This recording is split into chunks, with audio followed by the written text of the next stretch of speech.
show you the primordial follicle, primary follicle, different structures on ovary. So let us start with, just go to histology. You can see the ovary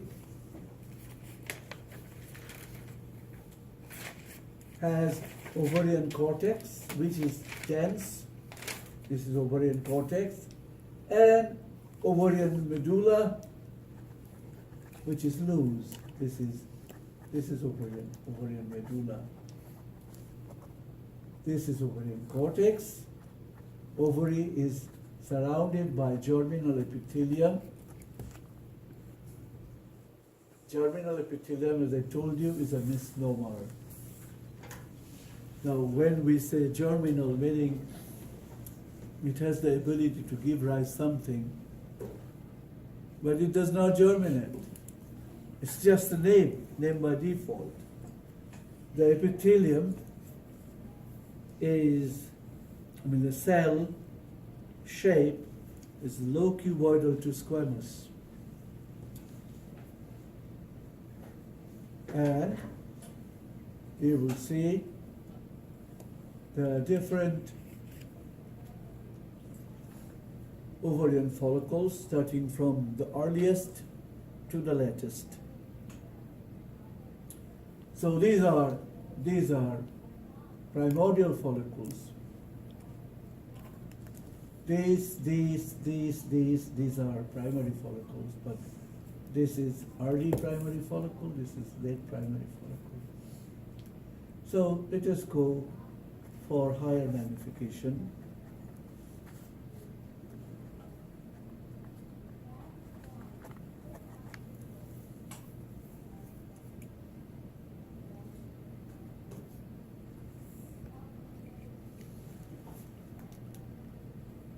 These are all primordial follicles.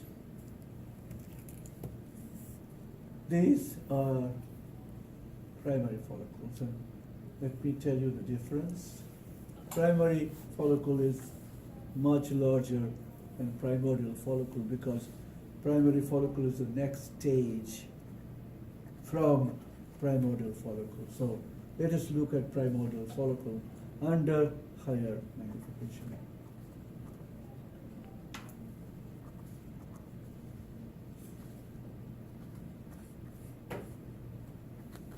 You can see the primordial follicles.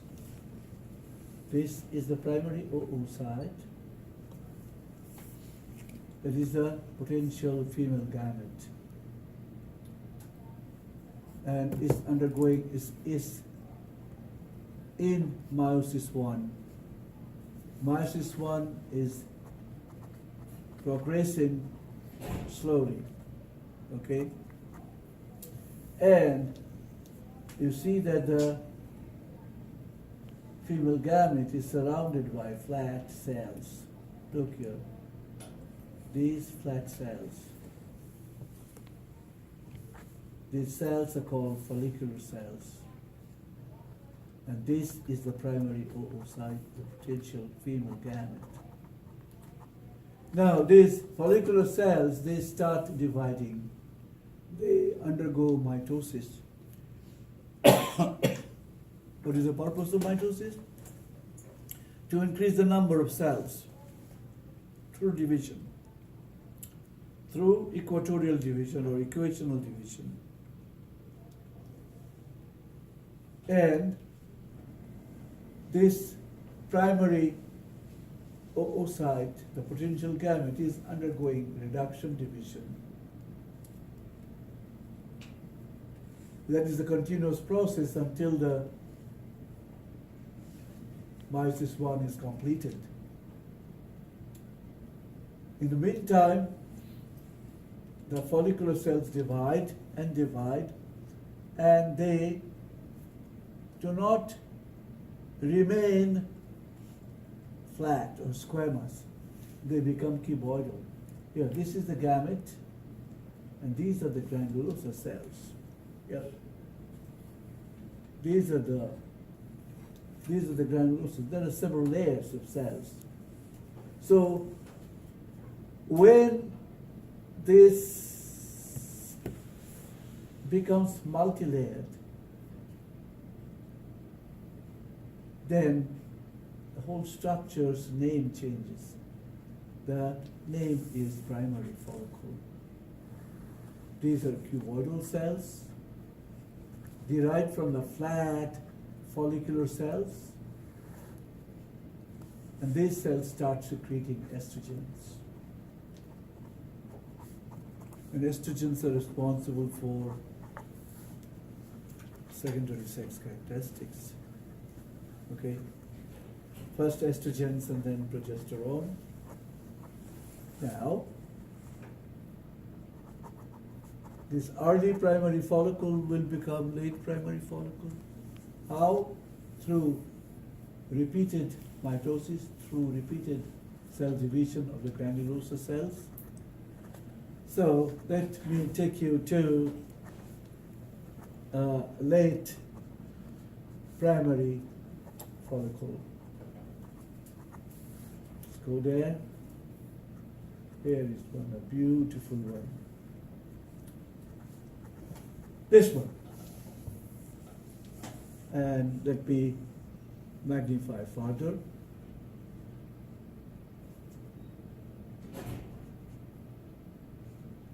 Look at the beautiful structure.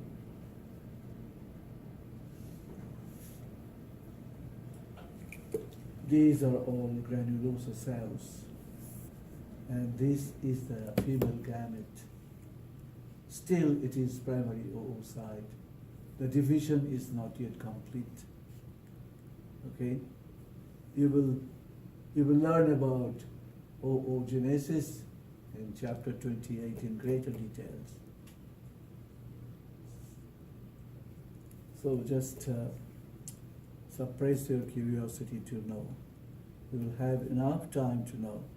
Okay? Now these cells, they do not stay put, they divide and divide as if these cells are possessed by the ghost of mitosis and trying to dramatize. And when they do that, spaces occur between these cells. These small spaces, they coalesce to form larger space.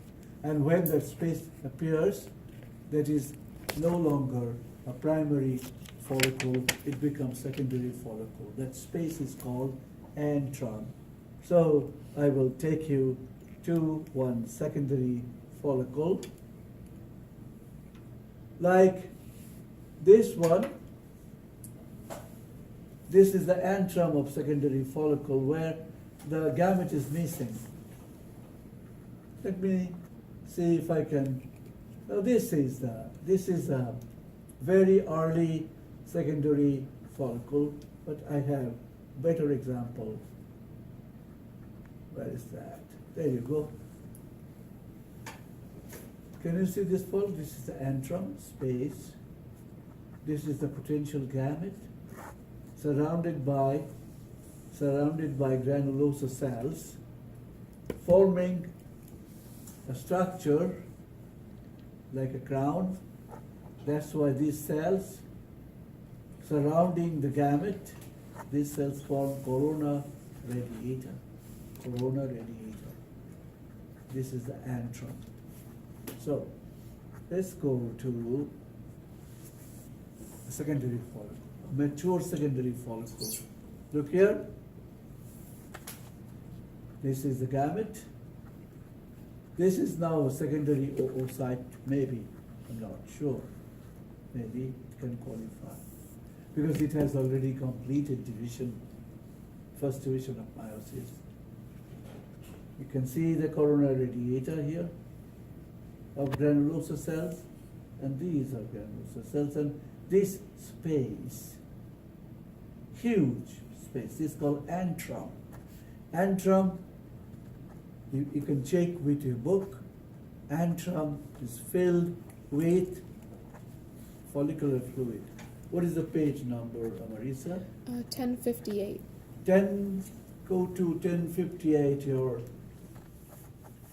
textbook 1058, and you can see the antrum of the mature secondary follicle. Now what will happen when the follicle, secondary follicle matures? It will release the gamete. The process is called, what is the name of the process? What is the name of the process by means of which the secondary follicle releases the gamete into the pelvic cavity? It's called ovulation. Okay? So when ovulation occurs, this becomes ruptured. This follicle is called ruptured follicle. And there's some spots of blood. So you have on 1058. If you go to 1057, you will have the diagram of the ovary. There, you can see the ruptured follicle there. The corpus hemorrhagicum. Now what will happen? This will be ready for fertilization. This will be picked up inside the fallopian tube. That is the site of fertilization. But let's not think about fertilization. When it occurs, it occurs. If it doesn't occur, it doesn't occur. What will happen to the follicle? This huge space will be soon filled up by the granulosa cells. But those granulosa cells will change their character, will soon fill in the space and form an endocrine structure called corpus luteum. And you can see corpus luteum right here. Huge corpus luteum. And it has formed at the site of ovulation. That antrum is totally filled. And corpus luteum starts, its function is to secrete estrogens and progesterone mainly. Also, it can secrete relaxin and inhibin. So here is fully formed corpus luteum. Here is another one. Look, this one. I think I have seen another one. This is another one. So how many fully formed corporal lutea you have found? Corpus luteum is singular, plural corpora lutea.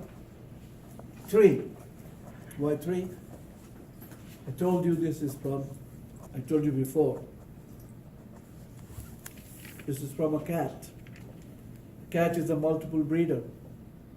But this is one ovary. It shows that at least definitely 3 kittens were produced from. The origin of those 3 kittens would be this ovary. On the other ovary, maybe 3 or 4, who knows? So in a litter, there are quite a few kittens, 6, 7. Okay? All right, after when the reproduction is over, okay, what will happen to the corpus luteum? Corpus luteum will degenerate. So I will show you degenerating corpus luteum. Look here. This one is a degenerating corpus luteum. From the previous cycle. Do you get that? So the fate of this corpus luteum will be like this. Of this one will be like this. And when fully degenerated, it's called corpus albicans. You can look at the models that I have pinned, okay? That yellow body corpus luteum. And so degenerating corpus luteum will become corpus albicans, like here. This is corpus albicans. This one. I can show you another one. This is corpus albicans. This is the degenerating corpus luteum. Okay. So I think I have showed you the story of the ovarian follicles, all the different stages. Now one more slide left. Just last one. It will be a piece of cake. It's on uterus, and uterus